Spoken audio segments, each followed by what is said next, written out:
ये अल्लाह के वली का किरदार है, अल्लाह की महलूक से प्यार है। किस अंदाज में प्यार है कि बंदा है भी ईसाई और बंदा बदहोई भी करता है, बंदा बुराई भी करता है, लेकिन फिर भी उसकी बुराई को नहीं देखा बल्कि नबी पाक की हदीस को देखा। हुजूर ने फरमाया कि जिब्रील मेरी बारगाह में अल्लाह का अमर लेकर आया और मुझे हमसाये के मुतल्लक इतनी तलकीन की गई, मैं ये समझने लगा कि हो सकता है जिस तरह बहन भाइयों का औलाद का विरासत में हक होता है, हमसाये का भी विरासत में हक रख दिया जाए, हमसाये का भी विरासत में हक रख दिया जाए। लेकिन आज हमारे माशरे का हाल क्या है? हम सबसे बड़ा दुश्मन, अपने लिए सबसे बड़ा मुनाफिक, अपने लिए सबसे बड़ा दुश्मन, सबसे बड़ा हासिद अपने हमसाये को समझते हैं। और है भी इसी तरह, हर तरफ ये उल्टी गंगा चल रही है और हमारी सोच गलत है और हम अपने हमसाये के मतलब गलत नजरिए रखते हैं, गलत सोच रखते हैं, उनकी खैर नहीं मांगते हैं। लेकिन जनाब रसूल पाक सल्लल्लाहु अलैहि वसल्लम ने क्या फरमाया कि मैं ये समझने लगा कि हो सकता है जिस तरह रिश्तेदारों का विरासत में हक होता है, इस तरह हमसाये का भी हक रख दिया जाएगा। इतनी तलकीन है इस्लाम के अंदर हमसाये के मतलब।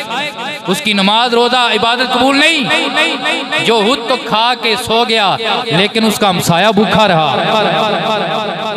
जो खुद तो ऐश इशरत में रहा लेकिन उसके हमसाये को एक टाइम की रोटी भी सही तरह मुयस्सर ना आई। हमसाये का ये हक है। हजरत बायज़ीद बुस्तामी का ये हमसाया, इसका ये मामूल था कि घर का जितना कूड़ा क्रिकेट होना वो उठा के हजरत बायज़ीद बुस्तामी के घर में दे देना, जितना सफाई करना, जितना भी कूड़ा क्रिकेट इकट्ठा हुआ उठाकर हजरत बायज़ीद बुस्तामी के घर में फेंक देना। लेकिन हजरत बायज़ीद बुस्तामी ने एक दिन भी इससे शिकायत नहीं की, एक दिन भी शिकायत नहीं की। वो तो बड़े हौसले वाले लोग थे, चले हम अपनी सोच तो ठीक कर लेना, वो तो बड़े हौसले वाले लोग थे, हम वहां तक नहीं पहुंच सकते। और यही वजह है कि जब हमसाये ने मकान बेचा ना, अगर 500 दिरहम का मकान था तो उसने 1000 रुपया कीमत लगाई। पूछने पे इस्तिफसार पे जो खरीदने वाला था उसने कहा कि यहाँ मामूल के मुताबिक तो 1 लाख रुपए का मरला मिलता है और तू 2 लाख का दे रहा है, वजह क्या है? उसने कहा बात यह है 1 लाख मकान का है और 1 लाख इस बात का है कि तेरे साथ जो घर है, जो हमसाया है, ये बायज़ीद बुस्तामी का घर है। इन वर्गा मसाया भी किसी किसी ने लभ जाए, इन जैसे मसाए भी किसी को मिलते हैं।